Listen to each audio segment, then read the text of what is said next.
Okay, so good afternoon, everybody.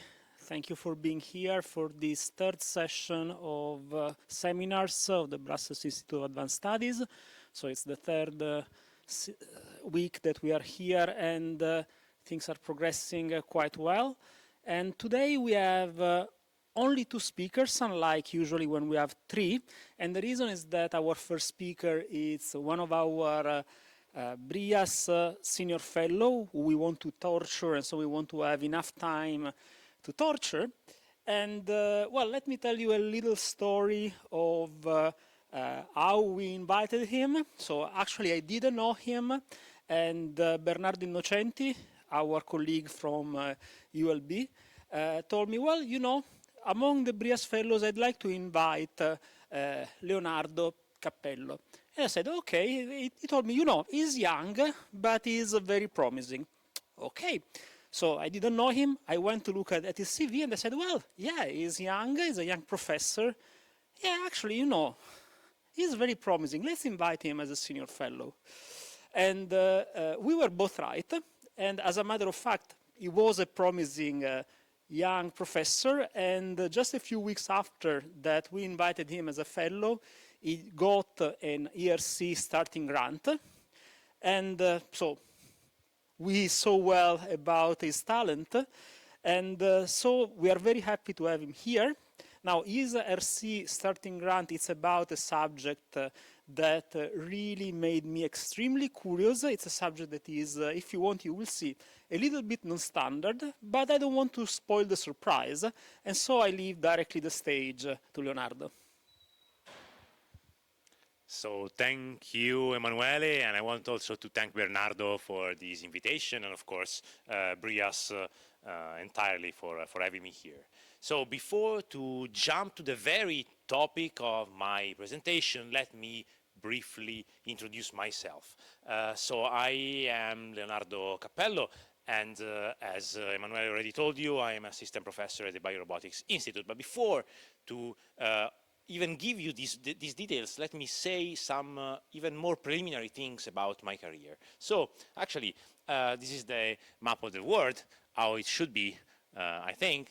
And I started my academic path in Italy at the Italian Institute of Technology, where I defended my PhD. Well, indeed, I started even earlier because I was here in Belgium during my master thesis, because I was with Bernardo when he was still at the KU Leuven, and I did my thesis with him. But after that, I enrolled in the PhD course, and it was the beginning. During my PhD, actually I wasn't at the Italian Institute of Technology all the time, but I went to the Nanyang Technological University. After that, I graduated, and then I went to Harvard University for my postdoc, for my first postdoc. After some time there, I came back to Italy. Now I was a postdoc there for a few years, and now I'm assistant professor. Especially, I am at the Biorobotics Institute of Scuola Superiore Sant'Anna, which is not in Pisa, but is in Pontedera, which is the house of Piaggio. You know, the Vespa scooter is where they are made. And well, actually, it used to be a 60,000 workers factory, and now it's only 3,000. So a lot of space is available, and this is where we set up some years ago. I specifically work in the artificial hands area, where you can imagine we deal with artificial hands, and where I founded recently my lab, which is the Robotex or Textile Robotics Lab, and I do my research there. Okay, so I told you, I work in the artificial hands area, and I am fascinated by the human hand. The human hand, there are many quotes around, but this is one of my favorites, because it's by Maria Montessori, and having a 2-year-old kid, I got very familiar with Maria Montessori, who's an educator, and she knows about kids. But she says that the hand is the instrument of personality, the organ of intelligence, and individual will. And this is really fascinating. I mean, this is particularly true for us, for Italians. Now I'm stuck with two things on my hands, otherwise I would be gesturing even more. So I think this is on purpose. But through the hand, you don't only interact with the word, because you shape, okay, the word around you with your hands, but not only, because you also sense the words, because you touch things around you. The sense of touch is one of, I mean, our senses, and it's very, very powerful. But not only with your hands, you also communicate with each other. Okay, you tell things, you interact. Okay, also not through direct contact. So the end, I think it's. I mean, I hope I was able to tell you about my passion for the human hand. But there is a but. What if you cannot use your hand anymore for any reason? Okay, maybe you lost your hand.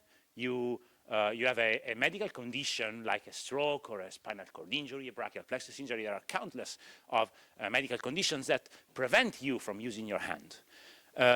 And as a result, you are, they say you are disabled because you are not able anymore to do things around you. I particularly love this TED talk by Professor Uher, because he says something really, really great. I advise you to watch it if you didn't. It's from 2015. And he says that a human being can never be broken. Okay, a human being is always a human being, and it's the technology that is broken. So if technology might not be adequate enough to help this person to express at the maximum of his potentiality, okay, of his potential. And I think it's a great concept. So it's the artificial environment, the artificial surrounding of a person that should be healed, that should be fixed to make every person, to give every person the same means to participate to the society, to the activities and so on. So I think this was very inspiring for me. So okay, so moving forward. I recently was working a lot with prosthesis, following this path, following this concept, as I already told you. The first question you might ask you is, well, do we really need hand prosthesis? Okay, there are advanced, I mean, a prosthesis is an artificial tool that is attached to the body, and but it's a tool, okay? You never feel a prosthesis part of your body as when you cut something with a pair of scissors, it's a tool, okay? You never feel the scissors part of your body, okay? So it's an imperfect tool, this is what to say. But and the prosthesis, I mean, is something, it's a temporary solution, okay? The future will be definitely hand transplantation, okay? In this case, we just substitute a missing body part with a working one. Problem is, we are getting, researchers are getting there, although, okay, they provide better functional outcomes than prosthesis and hand transplant. But the point is that the recipients experience multiple episodes of rejection. It's like from 65, it's about 85% of having one episode of acute rejection. It's like huge. Okay, for kidney transplants, we are below 10%. So it's not yet there. So yes, we do need hand prosthesis so far. And it's something that has been pursued since long. And so let's look what a prosthesis does. A prosthesis is designed to substitute missing body parts, okay? But their function, okay, this is very important. There are in the market several dexterous prosthetic hands and advanced controllers to let people interact with these devices. These are just a few of them. The point is that what I noticed in my research is that the wrist function is often overlooked in research. Although the efficient use of hands strongly depends on the wrist, because it's the last element of the kinematic chain that is deemed to orient the hand in space and finally puts the hand in the right place to manipulate objects. And people that use prosthesis do not have an active wrist most of the times, and people do tend to compensate this missing degree of freedom by motions of the arm and the body. And this leads to put large forces on the anatomy, okay? You have to really change your posture, your trunk, your upper limb entirely to adapt to this missing degree of freedom. And this might lead in the long term to risks of residual limb pain, musculoskeletal complaints, and overuse syndrome. So this is bad. And we need, so this is to tell you, we need wrist prosthesis. The point is that we have very limited space to place an active wrist prosthesis. Okay, ideally the wrist can be considered as a 3 degree of freedom joint. Okay, if you consider the arm pronation supination as part of the wrist. So it's very complicated to put something there. So one of my recent work was to design a quasi-passive wrist design that basically allows you to orient the space to the object, exploiting environmental constraints, thanks to a mechanism that locks and unlocks the wrist. And basically, it's very much clock work engineering, so I had to really work with the tiny components, but basically there is a motor that drives a pin and locks and unlocks the wrist. I show you how it works. So basically, does it work, this idea of locking and unlocking the wrist? Well, basically, we see that a person using and not using this wrist drastically changed his body posture while manipulating objects. Okay, this is just a passive degree of freedom, which is a spring around which the hand moves. And when you manipulate an heavy object, simply the wrist gets rigid and you can lift objects. And it's a very basic principle, but it's very functional. Okay, people with just this passive added degree of freedom of the wrist were able to reduce compensatory movements, which is a very interesting goal. Okay, this was just to tell you a little bit of my research. But the human hand is not only efferent. Okay, so it's not only the tool with which to which you send motor commands and you move, but it's also a perceptive organ. Okay, there are indeed more than 17,000 receptors on the hand, which are a lot. Okay, so there is also all the afferent pathways that sense the environment and give you a lot of information about it. And among them, the mechanoreceptors are those that deliver information about hand environment information interaction. Okay, there are they tell you about object properties, how the contact forces are distributed, what are the shapes of surfaces, what is the friction properties of the object. So it's a very complex organ. And okay, these are basically the receptors that are in the hand, the mechanoreceptors in the hand. There are several. Some are responsive to long and prolonged stimuli. Some are responsive to short, so to the transient events. So basically, they fire only when there is a change in the contact pressures. So there are several. So it's a very engineered system.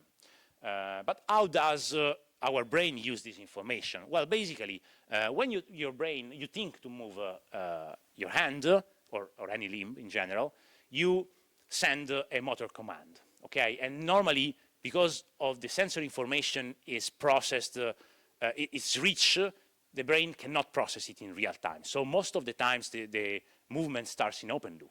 Okay, but how the brain deals with this open loop? Well, basically, the brain has an internal model of what is the limb and what is the environment, and it makes a prediction of what the brain expects to be the sensory input. Okay, and then our brain collects the sensory feedback and compares the actual sensory feedback with the predicted one to implement corrective actions. Okay, this is exactly what it happens when you lift a bottle that you don't know its content. Okay, maybe you think it's heavy. Okay, and you grab it and you overshoot with that, meaning that you made a prediction on the physical properties of the object, and it's wrong. So you do an overshoot, but then you learn. The next time you lift it, you know. And you already modeled, okay, its properties, and you do that for the next grasp, okay? You cannot process all that information. Although there is one single information that is processed in real time by the brain, and this is called the discrete event-driven sensory motor control. So basically, the discrete information are used by the brain to divide the manipulation task, okay? So basically the brain divides the manipulation in sub-goals, in sub-tasks, and these sub-tasks are signaled by transient mechanical events because it's very quick and it's little information but essential, okay? And these what are these events? Are basically when you touch an object, when you lift it from the table, when you replace it, and when you release, okay? And this is very quick information that is processed by the brain in real time, okay?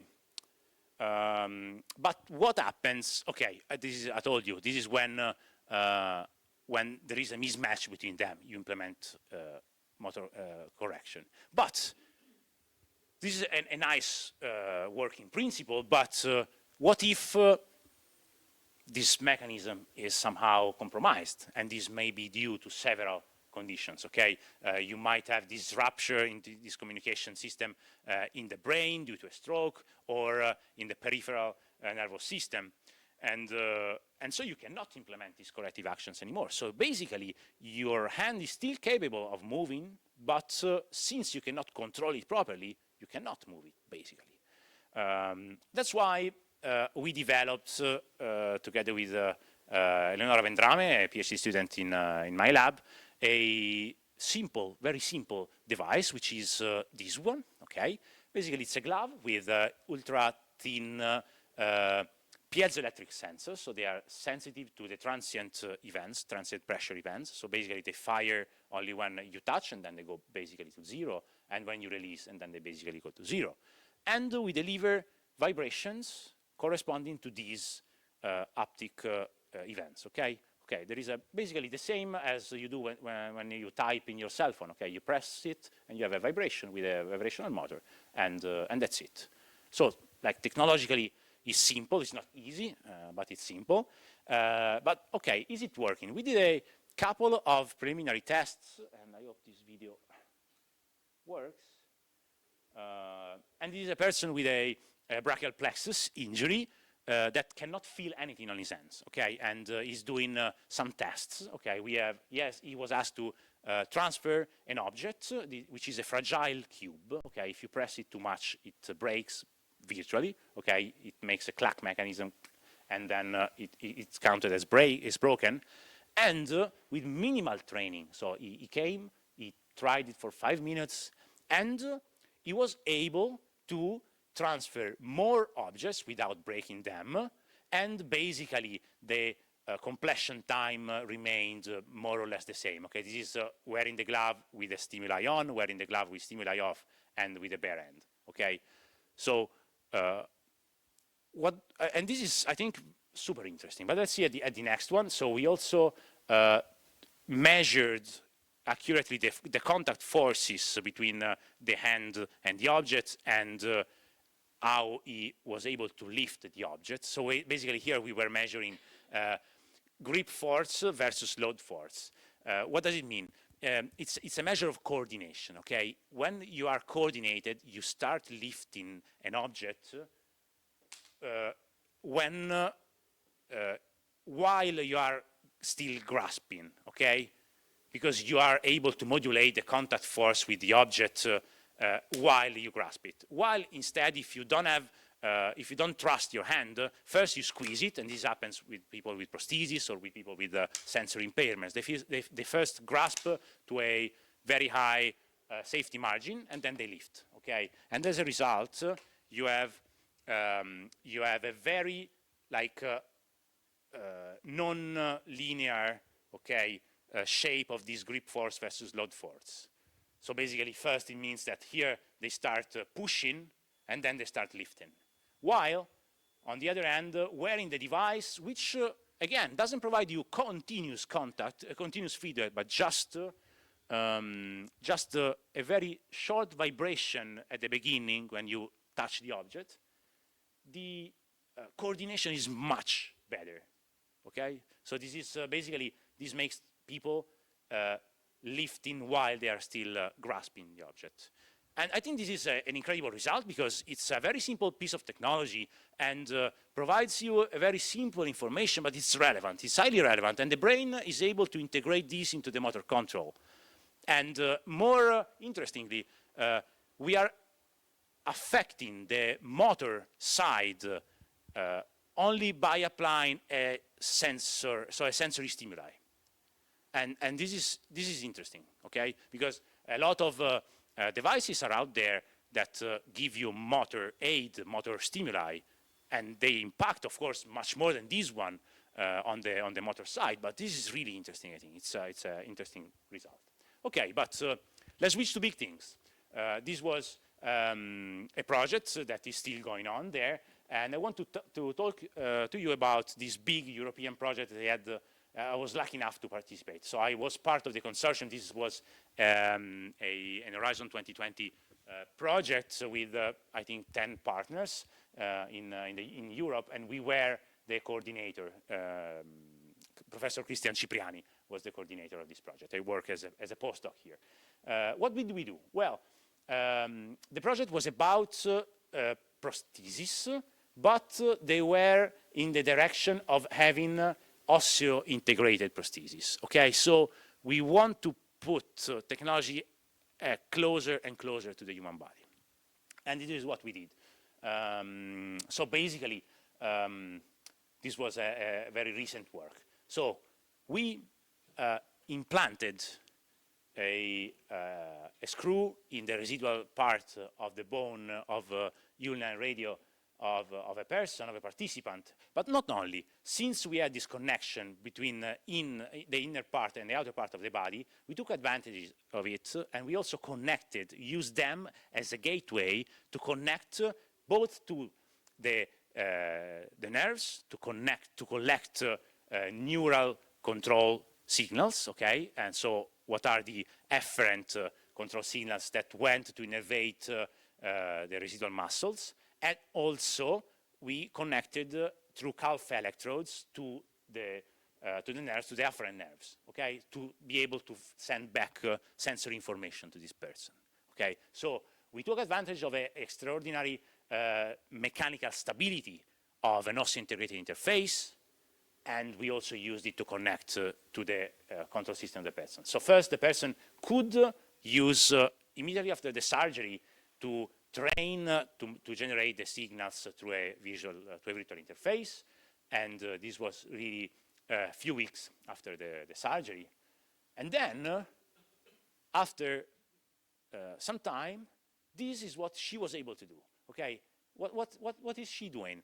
Well, basically, she's probing an object with a spring inside, and we are in the hand, there are force sensors that transduce the force signal into nerve impulses, and she was able, just by probing with her prosthesis, to correctly put these objects in along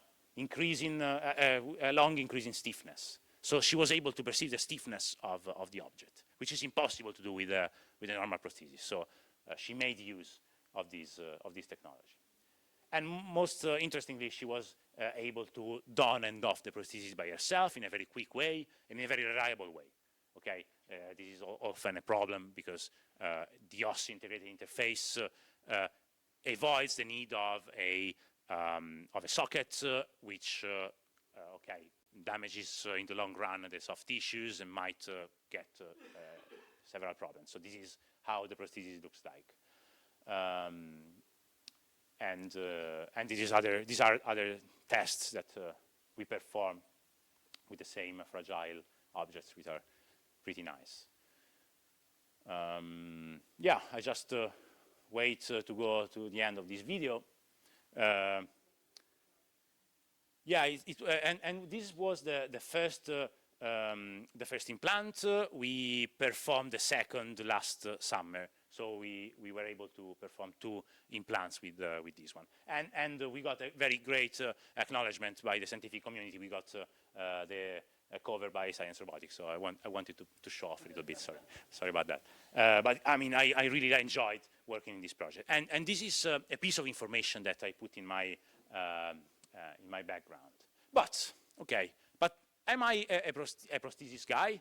Not, I am not. I don't feel like I am into prosthesis. Why? Because I like very much working with exoskeletons. And this is where actually my scientific path started. So I want to go in this direction. Is it an original passion? Well, it is not, and this was the very first attempt of making an exoskeleton in the world in 1967, and the idea was to make the great dream was to make a symbiotic unit with the alacrity of man's information and control system coupled with the machine's power and ruggedness. Okay, it's great, and I mean science fiction. It's rich with exoskeletons and so on. But actually, this didn't work at the time. This is a nice animation, but this was a nice piece of steel, although it was a great starting point for research. And from here, like the science and engineering of exoskeletons started becoming more and more pursued. Okay, but I have a personal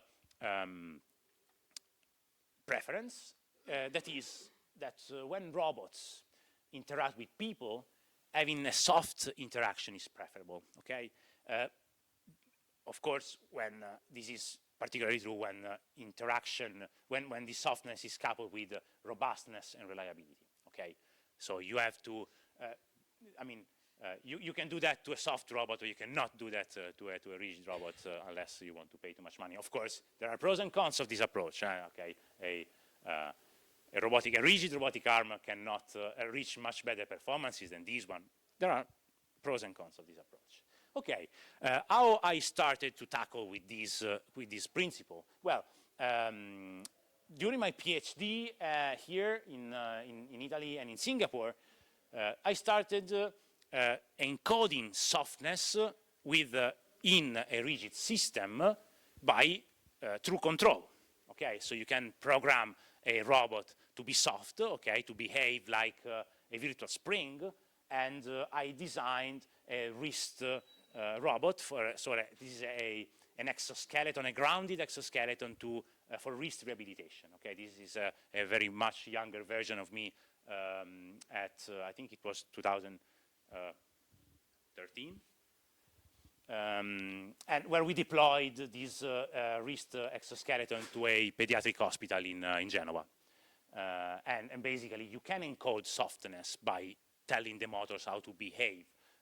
But okay, I thought, okay, this is really interesting, but I want to go a bit more like on the field. And I started working on exosuits. Okay, exosuits is a concept of exoskeletons where the rigid frames are completely removed, and in their place you put textile frames. Okay, and in this case we started working on a hand and an upper limb, so an elbow exosuit, where basically it's a piece of fabric, it's a glove, where there are cables routed along the glove itself, and they are able to pull and so extend or flex the fingers of the hand.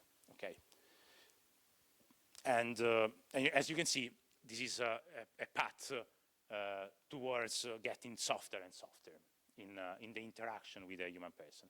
And this was particularly my contribution. I designed the very first version of this elbow exosuit, which is a cable pulling and pushing the elbow. Okay, but after that I developed some skills, but I said, okay, I want to investigate this even more, and this is where I joined the Wyss Institute at Harvard. So during my postdoc, basically I went to Cambridge, and I joined the Harvard Biodesign Lab. They are those who basically made the very first exosuit, which is the group of Professor Conor Walsh. In that group, I joined a research team that had the goal of designing a pneumatic exosuit. Okay, what is it? Basically, it's a device that is powered by air. Okay, so also the cables are removed from close to the human body, and only a pneumatic actuation is provided. And this is where, when I joined the lab, we were here. So basically, there were these nice gloves made of silicon, okay? And with me, we started this, using textiles as the material to which provide actuation. Okay, so the textiles, I told you before, they were the frame on top of which to build the actuation. But during my research, I also discovered that textiles can become the actuators themselves. How comes? Well, I tell you. I had to discover that textile is not just one thing, but there are several types of textiles out there and several ways of making them. And by leveraging this knowledge, and the textile industry is super developed, okay? So there are several, like the technology there is very, very developed. Okay, so we can take these final products and build actuators for human augmentation. How to do so? Well, basically, we started studying the mechanical properties of textiles. And for example, if you take a piece of woven fabric, which is the one you have on your trousers, okay, this is a woven textile. Basically, it's made of yarns crisscrossed in this way, so along weft and warp direction. They are basically overlapping one to each other's. And as a result, if you take a piece of this fabric and you stick it into a universal testing machine, you basically get a kind of linear behavior, or, well, anyways, it's a isotropic behavior, okay? So if you pull along warp, along weft, you get a quite rigid behavior. And they're used for these properties in a lot of fields, okay? They are used in construction fields as support structures, okay? You inflate a big structure and they can keep building on. So textiles can be very powerful. But if you take a piece of knit fabric, which is the one of your pullover, but also of your technical sport apparel, they are made of technical knits, well, they are very elastic, and interestingly enough, they are not isotropic, okay? They display a very large anisotropy depending on what is the side you pull. And of course, it depends on the material it's used and so on. Is it possible to exploit these properties? And this, very interestingly, is a property that comes in a piece of hardware that is basically two-dimensional, okay? Because the thickness of a textile is really neglectable with respect to the other two directions. So it's something that it's really interesting by the engineering point of view.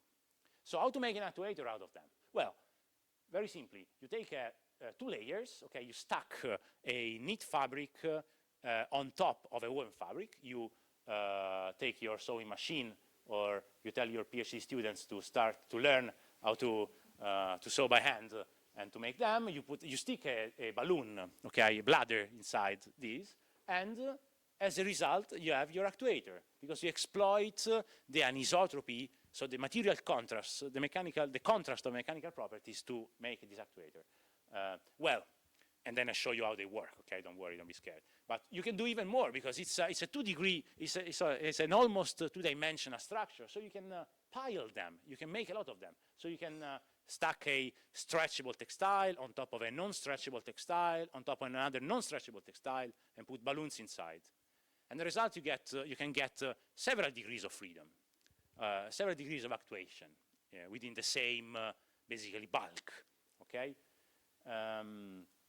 And so we made these devices as fingers of a robotic glove, and by inflating these chambers, okay, we could get different degrees of actuation. So basically, you remember we had two pieces of one layer of inextensible textile, another layer of inextensible textile. Okay, if you put a balloon inside of that and you inflate it, the balloon has to be oversized. Okay, so all the pressure has to be distributed to the textile and not by the balloon surface. In that case, it becomes a rigid beam, a straight rigid beam, okay, if you pressurize it.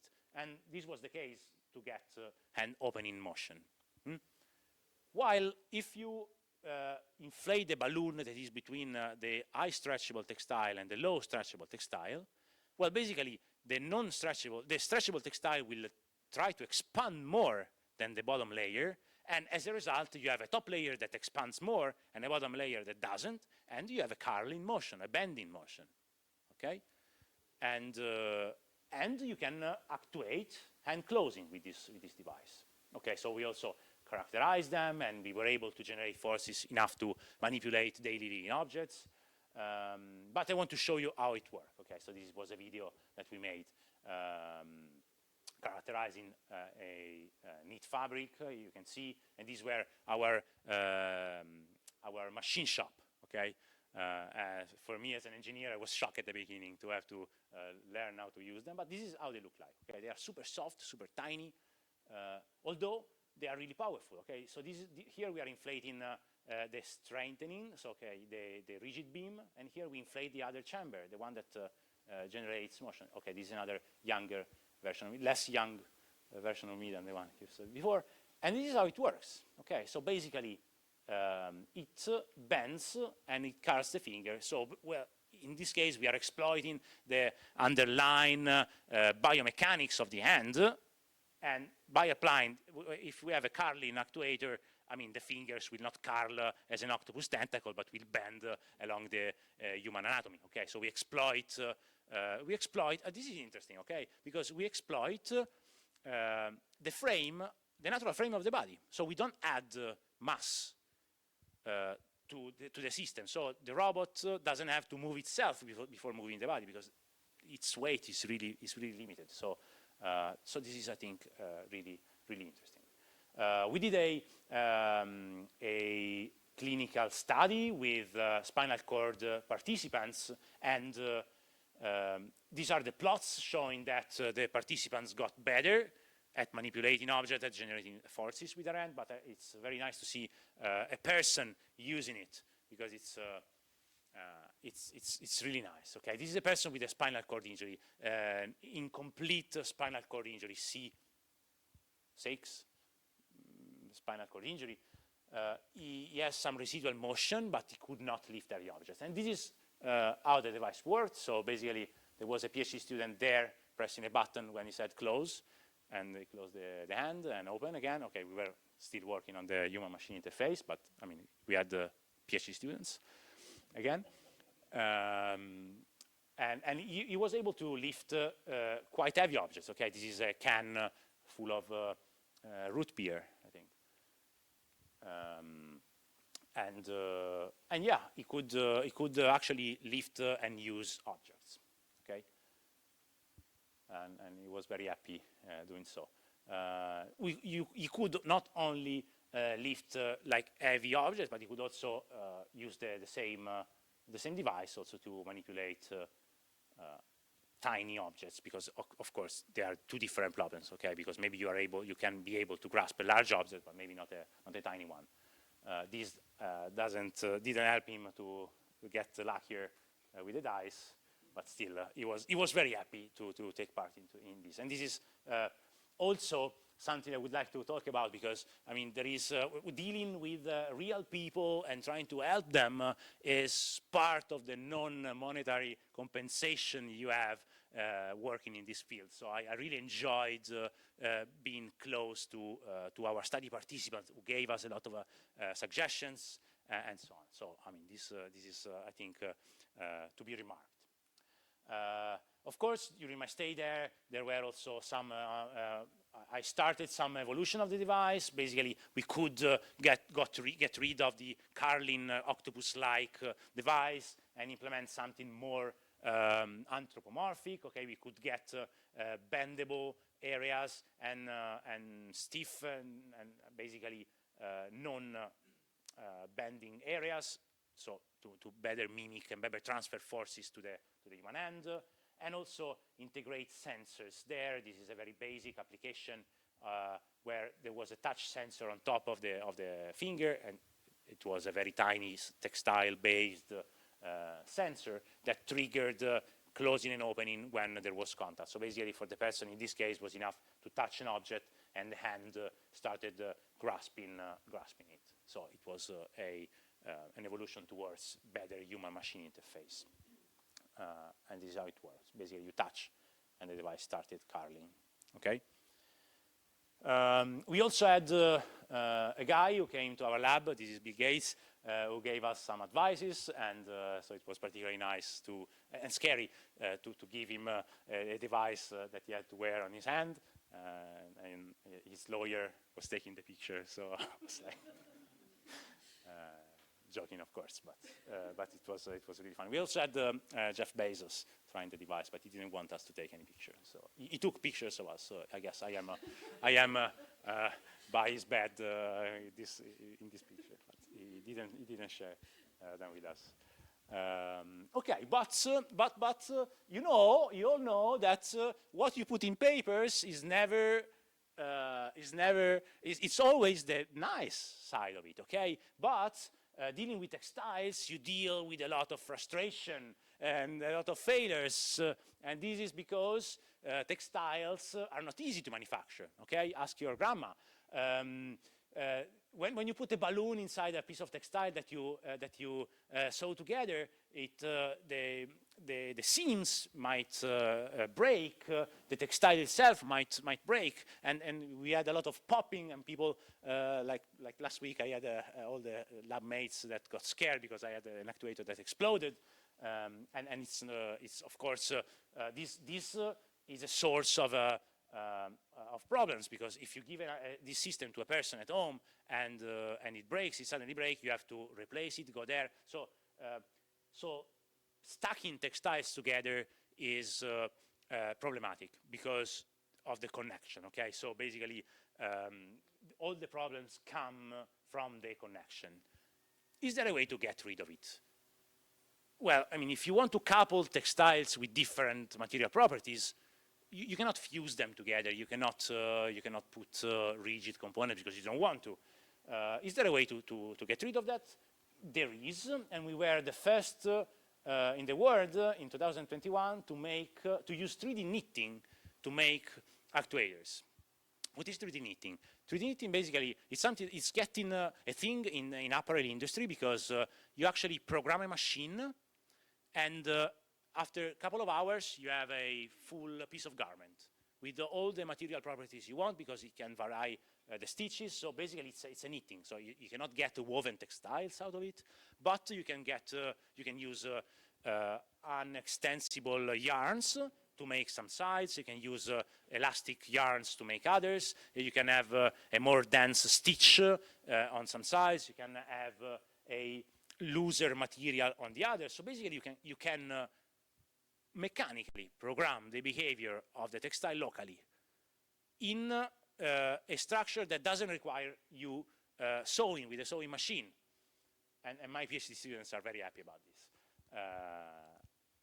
And this is in collaboration with a colleague of mine in Turkey. So they have this machine and are in the process of acquiring a new one. Are we on time? I mean, okay. So basically, you can get a similar structure. You can get several layers of structures with something more extensible and something less.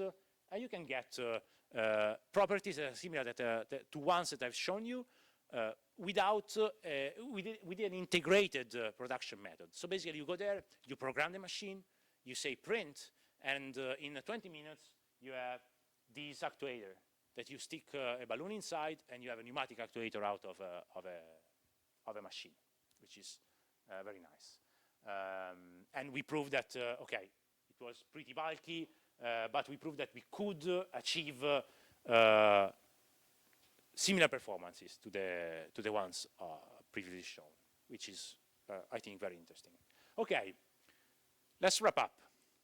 I spoke about my background in prosthesis, and I spoke about my background in soft textile-based exoskeletons, but how comes I'm here speaking for long? So why did I tell you so? Well, basically, these were all the ingredients that I used to bake my ERC proposal, okay? And it will start next month, basically in March, so I didn't start yet. So I don't have too much to tell you about it. So invite me in couple of years again, and I will extend this part and get rid of the introduction.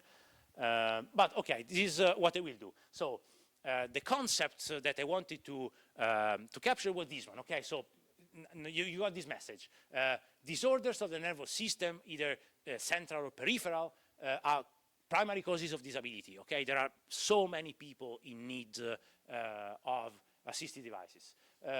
When you have such a problem, you can do sensory motor rehabilitation, and most of the people go through it and get much better.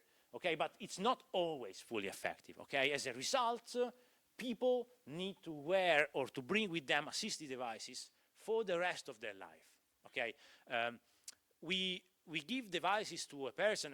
As a researcher, we give a device to a person and they improve, like we did with that clinical study with a glove, but then you take them away from people because it's a research device. But again, even if it was a device on the market, this person has to deal with this device for the entire life. Okay, so and wearing that kind of device was very complex. So human-machine interface is not always that great. But I will tell you something more. To deal with that, the wearable robots stand at the forefront, okay, of scientific research to help people with neuromotor impairments. And there are still open challenges in the field, okay? For example, we have rigid exoskeletons that are incredibly great for helping people moving, okay, to provide a lot of forces, and they are the only ones that can help people walking again after being paralyzed, okay? But on the other hand, they are quite heavy and quite bulky. As a solution to this problem, exosuits started being a research field, and they are lighter and less bulk, but still they have problems of speed and complexity. You've seen the pneumatic actuator, so the pressure with which I inflated the fingers was the maximum I could achieve, so I just opened a pressure can, basically, and that's the speed, and they are rather complex, okay, because they require routing the forces along the human body. On top of that, all these devices are connected to the human body through straps, through elastic bands, and so on. And although they allow people to use them, they are not ideal because you want to ensure rigid connection, so you want to tighten them as much as possible, but on the other hand, you don't want to tighten them as much as possible because you stop the blood flow, you can cause damages to the soft tissues, and so on. So you will agree with me saying that they are not ideal. And most of these, although most of these devices have sensors to close the control loop, because you need to close the control loop to control a robotic device, not so many of them convey this sensor information to the user, okay? And the user needs sensory information to interact with the environment. This is what I told you at the beginning of this presentation. Also for a lower limb, okay, because you need to know if the terrain is structured or non-structured, and so on. It's great that the exoskeleton knows, and a lot of technology is there to let the device know, but how to convey this information to the person is still an open issue.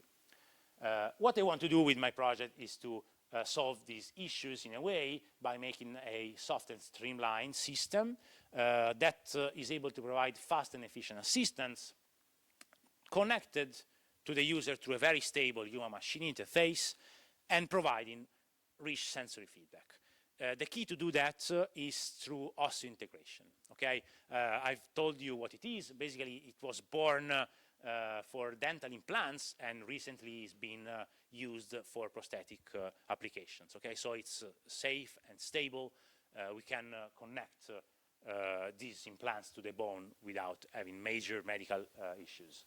On top of that, and smartly enough, we can, this technique opens to a way of providing sensory feedback through the mechanism of osseoperception, okay? This is particularly interesting. Why? The bones themselves, in the periosteum, there are several vibrational sensors, okay, mechanoreceptors, and it's through them that you sense low-pitch noises, okay? When you are at a concert, you feel the bass with your body, with your full body. This is because of these properties of the mechanoreceptors. Plus, the bone is a rigid mean, and sounds travel faster through, with minimal dissipation through rigid means. So if you apply vibration to a local point on your of your skeleton, it travels through your bones to your skull and to your inner ear, and you can hear sounds. Okay, this is there are commercial devices that let your skull vibrate to hear music. They are very getting more and more diffused, and they are the basics of osseointegrated hearing aids. Okay, you can see people with deaf people who can hear again. It's not a recently discovered mechanism. Okay, Mozart in the late age of his life was deaf, and he connected a piece of a metal rod to the piano, and he used to bite it to hear the sounds. Okay, thanks to this mechanism. Okay, the sound traveled through the metal rod to his teeth, again rigid mean, and then they went to the skull. So it's possible to do that. Okay, so what I want to do is transcending the paradigm of wearing robots by developing these three basic technologies. Okay, so I want to increase my knowledge in pneumatic actuators, coupling them with some elastic, non-linear elastic structures to provide powerful yet fast actuation. Of course, I have to develop the osseointegrated human interface to connect the exoskeleton to the human body, to the human skeletal system. And finally, I want to exploit this connection with the skeleton to provide enriched sensory feedback through this mechanism of osseoperception, either by stimulating local sensation, eliciting local sensation through the vibration to the sensors in the periosteum, or by delivering them to the inner ear. The path is long, so basically along my ERC grant, I will have to achieve all of these before to make the first implant, but at the fifth year, it's planned to make the first implant on a human being. So I have to push because the path is long. I'm planning to build a team working on this, and I want to exploit my collaborations. Okay, I have people I work with. Recently, I'm starting talking also with Bernardo Innocenti here at ULB because he's an expert in human implants. I want to tell you that I'm hiring. So if you guys are looking for a position in this field, please let me know if you know someone that might be interested. And just to finish, I like to tell that some of the European Sustainable Development Goals can be tackled with this project, because I want to improve the quality of life, so this goes towards good health and well-being, advancing assistive technology, so this will strengthen the European technological assets, so I'm very happy of doing that. This goes towards the industry innovation and infrastructure, and of course, restoring independence of people who lost it due to a medical condition goes towards reducing the inequality, and so again, going back, fixing the artificial environment that surrounds a person, helping them not to be broken, okay? And yeah, that's it. Thank you for your attention, and yeah, drop me an email if you want.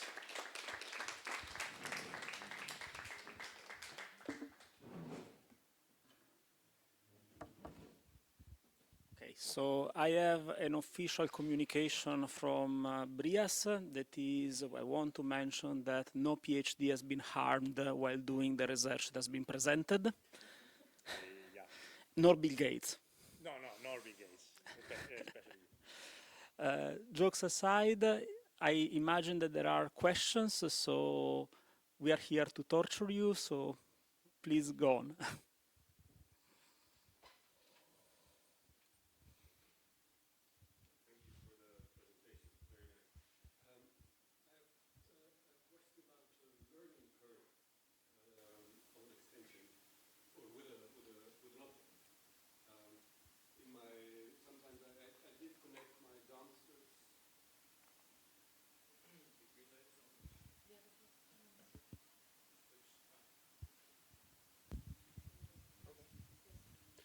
I did connect my dancers to quite a lot of objects. And then in this learning curve, I guess, something we saw always is that the more they, even when practicing, sometimes they become spontaneous and they can do everything with that stupid object, whatever they like. And the next day, they think too much and suddenly they can't anymore. As if you can compare it with ice skating. You think too much about ice skating and suddenly you fall because suddenly the body doesn't has this connection anymore. Maybe a strange question, but can you see this kind of connection, spontaneous or subconscious, that suddenly allows things? And if the patient thinks too much, or do you see that same thing happening? I guess we could discuss about this for an entire day, but I try to be brief. Because, yeah, I totally see the point, and this happens with every technology that I told you, and prosthesis, those that feedback glove, and also this extension. I think that I kind of replied already with my slides, because I think that your brain has to build, has to model the technology itself. And so the more you train, the more you get better at it. And as soon as you stop thinking to it, so as soon as you master, so as soon as you made an internal model of the technology, then you will be good at using it. So I think, and it's an open discussion topic with people using prosthesis, because we always try devices with 10 minutes of familiarization, and this doesn't tell you anything, I think, because people have to master the device, so you should let them use it for long before. This is a problem, because you don't have 10,000 hours. This is the rule, no? The 10,000 hours rule. If you can be called a master in something if you trained for 10,000 hours. I guess your performance cannot train 10,000 hours for every technology. But I think it is what it is. So the brain has to adapt. So if you leave enough time to people to train, to get familiar, you can get better and better results, better than those you see also in, I think, in research papers. So yes. But what I also see is sometimes when the machine becomes too complex or very complex, then it's less subtle than a stupid thing. A friend of mine was born without an arm, and he had it since childhood. Always this, he's very cute, very small, and then he has this little arm, and now, but he's so used to saying when he caught a fish, he would say it was this big. So it was completely integrated, completely. He speaks like this with one, and you don't even see that there's a fake arm.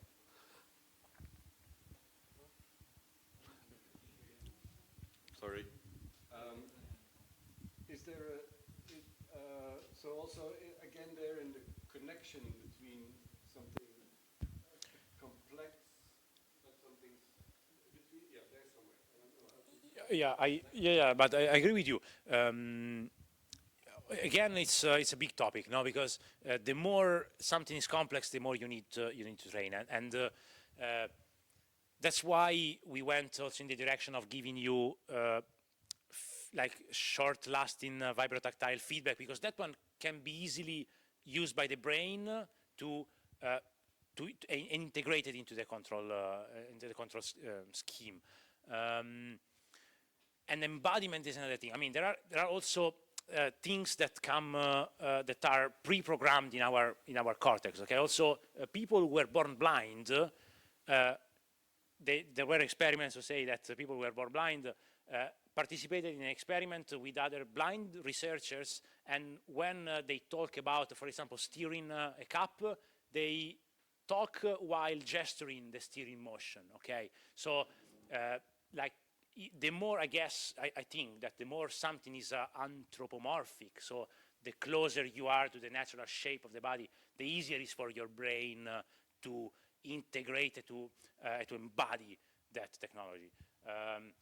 I think it's going to be very complex to control supernumerary arms, for example. Although people are going in that direction, I think it represents a cognitive burden. So you really have to study to do that. While the closer you are to the human body, the easier it's going to be. My 2 cents, but we can discuss a full day about that. Anya, is the microphone working again? Test. Huh? Okay. So do I? Shall we switch or shall I? I will just stand there and then read the question for you, and then you can with the mic. So you had first of all you had some compliments from Carl that he said it was. He said bravo, and then Bettina Wallington said great project. So I just wanted to share that, and also for myself it was very impressive. You have one question from Alex Partridge. With current osseointegration, the areas that are connected to are fairly static, such as dental implants and leg prosthetics. It seems to me that you will be attaching to more dynamic parts of the body. How do you plan to accommodate for the increased movement of skin and muscle around the connection? Okay. Yeah, this is a great question. Again, we can yes, I move. Again, we can spend a lot of time talking about that. But basically, I came to know that when you do this type of connection, like for lower limb prosthesis or upper limb prosthesis, basically you fuse, you pierce the skin. Okay, so you make a hole in the skin and then you make a hole in the bone. But then you like make the skin layer thinner in a way that the skin fuses with the borders of the bone, so that there is no basically contact between the skin, or very minimal contact between the skin and the implant. In this way, there is no more the motion of the skin around that area, and this is how it's possible to stabilize the implants. So basically, we will try to do that, meaning that we will make some models, and then we will see if this translates. But this will be the way to do that. So basically, prepare the skin in a way that it fuses to the bone in that particular point. Yeah.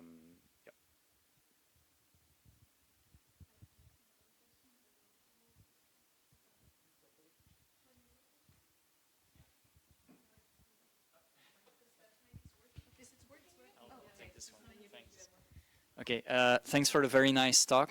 I hope the mic is working. I had a question. When I was looking at your soft finger exoskeleton that you were showing, I had the impression that the pneumatic part was actually detached from the finger most of the time, and it was mostly pulling on the most distal phalanx of the finger. Is that correct? It is correct, okay, yes. Yeah. So I'm wondering if it's not more comfortable to have an exoskeleton which basically attaches to all of the phalanges of the finger. And then related to that, is it also possible to make it with the current design such that you now have a relatively constant radius of curvature, so that the radius of curvature changes over the length of the finger? You can, yeah.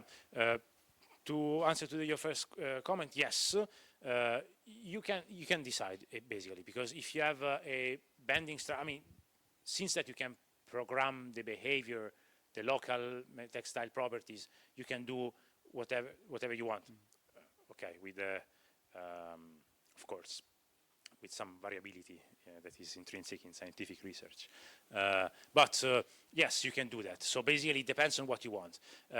Here, in this particular case, it's in the case of my intended device, it is actually what I want to do. I want to contact only where the implants are, so that the skin is left as free as possible from any interaction.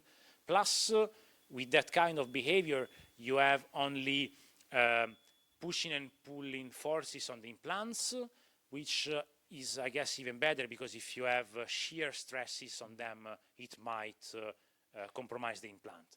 So this is an extra pro that I can get. Okay, I hope I replied. Yeah, cool. Thanks. Thank you. I will first read from the chat. So Fabrizio Da Bene says extremely interesting, and Alex says fantastic, thank you. I will also be attending in March and would love to have further conversations about this. So you'll meet each other then, I guess. More as than far happy. as my own question, so my background is in human technology interaction, so I work with robots, with exoskeletons, and these are all devices that are like not inside you. So I was just wondering if you do a pilot study like what you showed on your slides, but also what you're planning to do, how what are the implications for your participants? Like how long do they keep that? And because I assume it's just, you know, for like a pilot study and then you take it out again, or how does that work? I'm not familiar with like doing implants in a scientific study. So, well, great question. And the European Commission like gave me 21 ethical deliverables for this, so I have to be really committed. The point is that yes, the implants will stay there. So they are meant to be permanent implants. Of course, if anything goes wrong, I budgeted also for removal, but ideally, the implants will be as stable as possible, and they will be at around the 4th year of the project, and then I will integrate all the technology developed up to that point and give it to the user, and have the last year to re-engineer everything to make it working for the participant. Ideally, we keep with this participant an open channel because we want to give him or her a working technology for the rest of his life. So we will offer continuous support even after the project is finished. The other project that you've seen about the osseointegrated prosthesis, this person is still using the prosthesis, so we are still in touch with them after the project finished. So that's the idea, to keep working with these people. And of course, if anything goes wrong, we have insurance and we have everything to have them covered. It's not, I mean, it's not only a technical issue, but it's also a psychological thing to make sure and to clear, because people, how does the image of themselves change? It's something that we don't know, okay? And it's something that we need to explore. And I think it's also an interesting part, because you kind of like connect something in a permanent way to a person.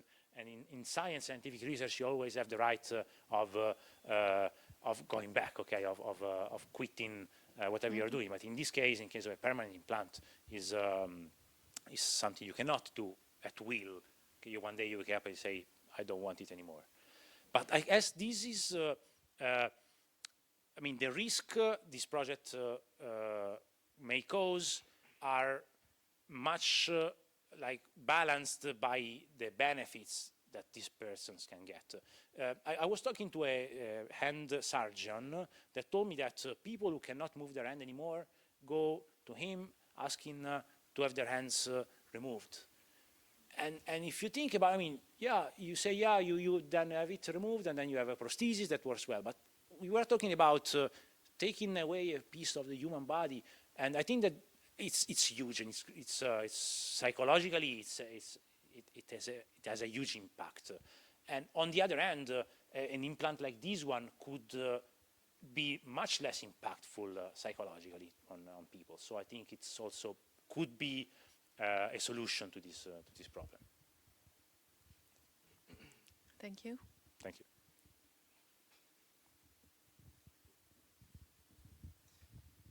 Okay, very short technical question.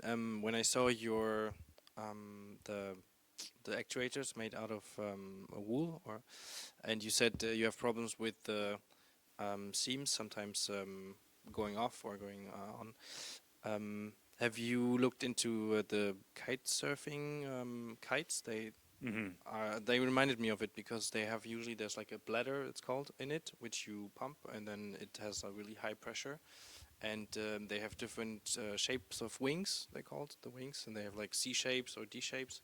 And there you have a bladder and you pump it up all the time, and then you deflate it already also. And they usually never really break. Like the problem is, or when there is a problem, it's because you dump the kite into, I don't know, a rock or something. But usually they don't have the problems, I think, with the seams there. And I was wondering if you had looked into that, or if that would maybe be some sort of ideation help support. Yeah. Well, like in this field, there are several approaches to this, to the pneumatic actuators in general. If you want, so the one that you mentioned exploit heat-sealable textiles, because in general they are piece of fabrics with an internal substrate of heat-sealable material, plastic material. It's a polymer that fuses when you apply heat, and you can, on top of that, you can also apply even a thicker seam, which is actually another piece of heat-sealable textile to actually seal it. The point is that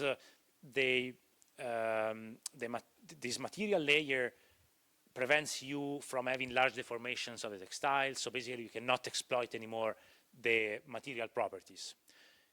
You can exploit the shape, so you can pre-program the shape of the textile to be, for example, an arc or a finger, and then deflate it. And when it's deflated, it's flat, and when you inflate it, it will bend and will go back to the original shape you pre-programmed. They are a bit thicker, though, so I think it's not gonna be the right direction for me for my application, because I want something that is as streamlined, because there are examples of similar concepts for shoulder exoskeletons, and there you need larger forces and you don't really need a sleek device that is below your armpit to lift your shoulder. But on top of my hand, this is a design choice I made at the beginning. So on top of my hand, I want something that is very thin, and the bladder you can put inside the textile layers is really, really thin compared to the heat-sealable textiles, so it will be thicker.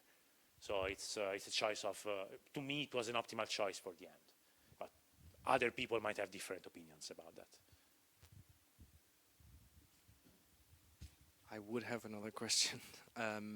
We saw all the pneumatic fingers, but what is the pumps and all the things that are behind it? How much of how much weight, how much will that add to a person that will have to wear it on their bodies as well, or what's like the background system, I'd say? Yeah, again, that's another big issue I need to face, and in general, all the actuation stages will have to be somewhere. I envision making something like a backpack or a belt mounted system. So I want, for example, the air source to be a can rather than having a pump there, so that you can switch it like a battery and you can go ahead for longer without having the sound of a compressor. But again, it will depend a lot on the participant, because if the participant will be on a wheelchair, for example, then I have much less size and weight constraints, because I can hang the actuation system to the wheelchair, and since this person will be using it for most of the time during the day, this won't be an issue. On the other hand, if the person has a brachial plexus injury, meaning that she will have lost only the use of the upper limb, in that case I will need to optimize in that direction. But this project will be very much, since it's going to be a demonstrator on one participant, it will be very much oriented towards the participant. And I already started looking for the participant, which will be the patient in 4 years. So it's like that. Thank you.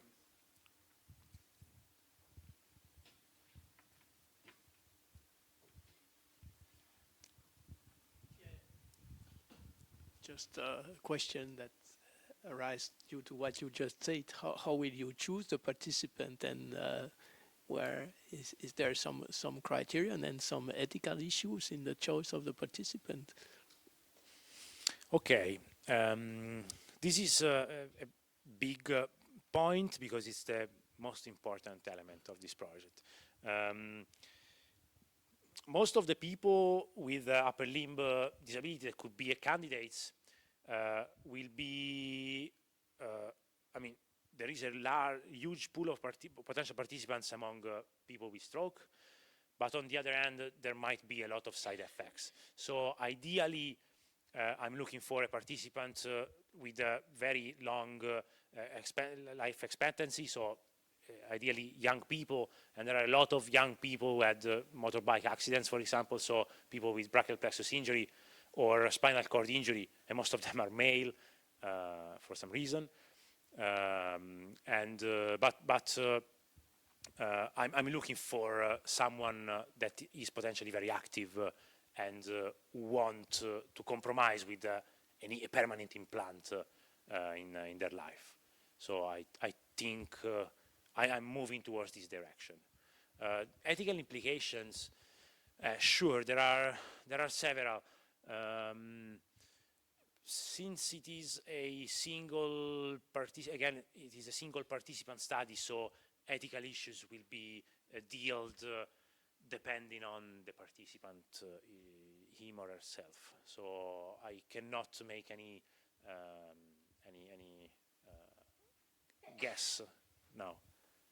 I hope I answered to the question. Not so much. Yeah, with regard to ethical issue, I was more thinking of regarding the choice. I choose this person instead of this person. I will. This is might be a dilemma and might cause issues with regard to those two people. This is right. I guess as in medical research, like for the for the amputee in the other project, I will make inclusion criteria. And basically, this will give me a scoring system with which to be as objective as possible, so that I cannot cherry pick the participant based on my personal preferences. Of course, we have to meet criteria that will be defined together with a clinical partner, which will play a huge role in this project. So I will draft the inclusion criteria in a way that I'm not biased towards this or that participant. Yeah, the ethical issue is twofold. Because somehow you can advantage someone by giving them an implant, but on the other hand, you might cause them a lot of problems. So it's, yeah, if you cherry pick, you don't know if you are doing good or bad. I mean, I hope I'm gonna do much good to this person. But being a clinical trial, you never know. So yes, I will make sure to have an objective system to choose the right person. Thanks. I have a quick question. I've had clinical experience of young patients losing their limbs and having to take care of the aftermath of that in intensive care units. And my question is, are minors excluded from your... I think so, yeah, because the bones are still changing. So I'm not convinced that an implant would be accepted, and I mean, I don't even know if minors can have a dental implant or a bone implant. So in general, I think that I need the skeletal system to be fully developed before to make any implant. Yeah. It's interesting, but one would think that they would have more flexibility to adapt to it, or the ability to accept it more because of the specific physiology, I think. A very young person might develop the best skills, again, to go back to the other question, to master the technology, because their brain is much more plastic than ours. And so I think that they would be perfect users for these technologies.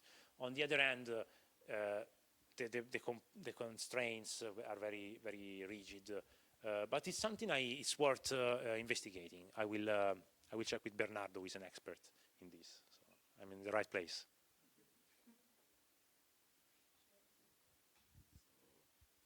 I'm pretty sure that we will continue making you questions today and for the rest of your stay. So for your information, you will leave us for 1 week and then you will be back. So you're leaving on Friday, yes. Being away for a week, and then you will be back for other 2 weeks. So as I already said other times, the Brussels Institute of Advanced Studies, it's a place where, first of all, we meet and we speak.